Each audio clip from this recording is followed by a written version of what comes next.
Starting with part three, last part of today's lecture, we want to talk a little bit more precisely about the business model concept. There are two ways in which it's used. The first one, which is in the popular literature, is to use it as a description of a business. I have a freemium business where I give away one product, give one product away free, sell the other. I am in B2C, I'm in a fast food restaurant, and so forth. It's descriptive, it's not analytical.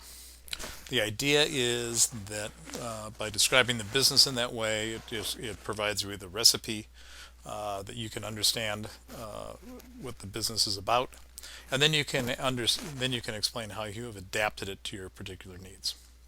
We use this tool a little bit more precisely. We talk about it in ways of as a model of the business itself, which allows us to break it down into its components and identify pieces of it that we can work on that will allow us to develop an effective strategy. The way that we talk about business models, the first one is in a narrative context. The narration, the story that you're going to tell about it, in a very succinct manner, describes the elements of the business model that are important for people to understand. What's your value proposition? How you propose to go about making some money? What are your key processes that are involved? What are the key resources? The first part, the value proposition, is simply what is it you're providing to your customers that creates value. In that description, it needs to be clear who you serve, what problems you're solving, why your product is distinctive, and what else about your company is important. Here's an example of a pretty good example of a business plan competition.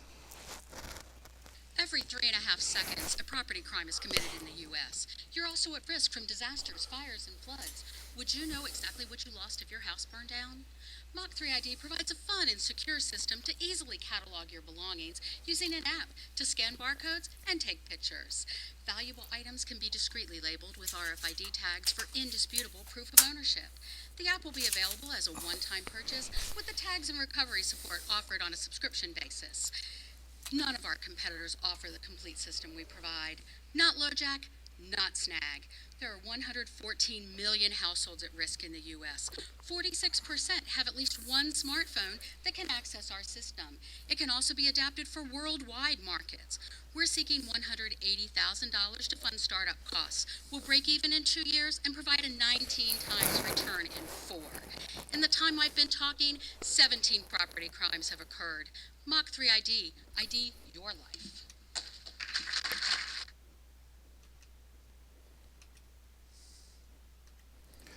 Pretty much fun. Nice delivery. Notice how she identified the customer, value, distinctiveness, differentiation from other customers.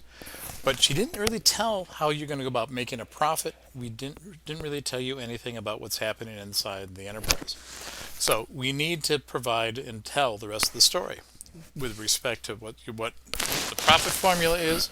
How are you going to generate revenue? Be specific. How many units? What's your price?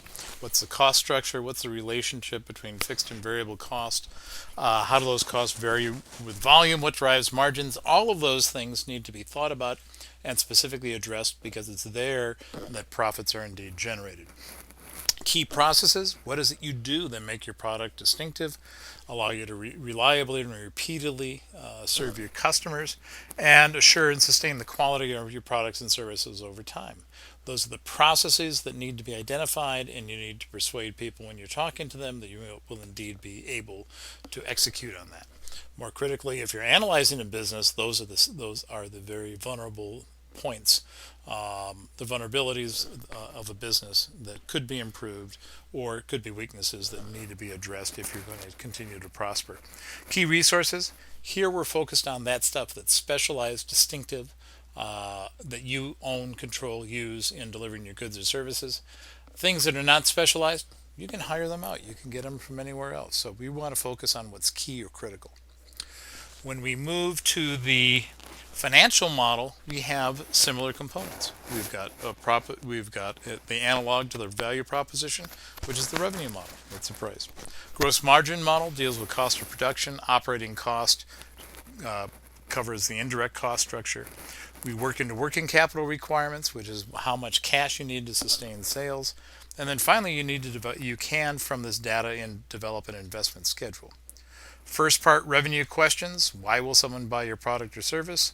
With respect to developing and explaining why that model works, who will buy, what problem do they solve, what price will they pay. All those questions need to be asked in identifying where money comes from. Gross profits simply is gross profit equals revenue minus the cost of goods sold.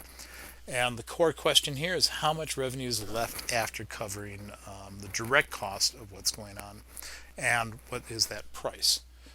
In today's marketplace, margins of 50% or better at this point are required. Generally, 70% is something that we'd be pretty happy with. Operating costs, you need to figure in all of the other tangential related costs that must be addressed to really describe what your cost of operations are. People typically understate what this is and therefore end up in trouble.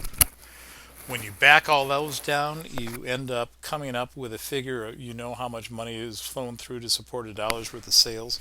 Now, when you start talking about questions having to do with scale, you need to understand how much those costs rise or change with each added unit in volume. And based on the relationship between those relationships, you can estimate how much working capital or net new investment is required to support each additional unit of sales. That becomes important because it eventually leads down to an investment schedule, which is how much cash do you need to grow the business, how much cash is needed to get it to the point where it becomes self-sustaining. And assuming that you have a proven business model, you can then start working on tweaking elements of that so that it will increasingly throw off more cash. Our goal in any strategy is to refine it continually to support that profit objective. Our goal of understanding the relationship between technology and the business model is that changes in technology lead directly to changes in the financial model that we have to take into account and continue to tweak in ways to understand about the viability of our strategy on a forward-moving basis. One of the tools that we're going to be using next week to address that is the business model canvas. A slide of that will come up in a second. Takeaways: technology, its things and methods.